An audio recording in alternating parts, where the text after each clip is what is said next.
ଖୋର୍ଦ୍ଧା ଜିଲ୍ଲା ବୋଲଗଡ଼ ନନ୍ଦିଘୋଷ ଭବନଠାରେ ପାଳିତ ହୋଇଯାଇଛି ବିଶ୍ୱ ବନ୍ଧୁତା ଦିବସ।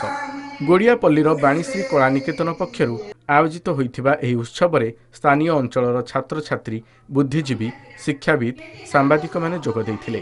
ଏହି ଅବସରରେ କବିତା ପାଠୋତ୍ସବ ଓ ଆଲୋଚନାଚକ୍ର ଅନୁଷ୍ଠିତ ହୋଇଥିଲା। ବୋଲଗଡ଼ ମାଟିରେ ଥିବା ନନ୍ଦିଘୋଷ ଭବନରେ ଏବଂ ବୋଲଗଡ଼ର ଗେଡ଼ିଆପଲ୍ଲୀ ବାଣୀଶ୍ରୀ କଳାନିକେତନ ଆନୁକୂଲ୍ୟରେ ଆଜିର ବନ୍ଧୁତା ଦିବସ କାର୍ଯ୍ୟକ୍ରମ ଆୟୋଜିତ ହୋଇଛି।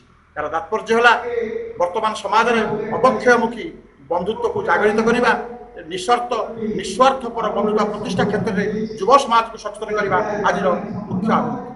स्थानीय महाविद्यालय प्राध्यापक रवीन्द्रनाथ पाणिग्राही आवाहकत्व अनेक कवि कवयित्री स्वरचित कविता पाठ करते। प्राणनाथ महाविद्यालय प्राध्यापक डॉक्टर मनमोहन महला संबर्धित होते।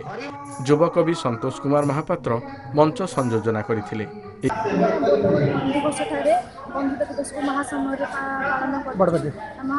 पालन सोशल मीडिया फेसबुक व्हाट्सएप बंधुता दिवस पालन कर। अवसर में सम्मानित अतिथि भाव प्रोफेसर दाशरथी विश्वाल, मुख्य अतिथि भाव प्रोफेसर दिलीप कुमार होता अभिभाषण देते। गायक सुरसुद्धा रमेश चंद्र महापात्र उद्यापनी संगीत परिवेषण करते। खोर्धा बोलगड़ू प्रसन्न कुमार स्वाई, लाइव ओडिशा।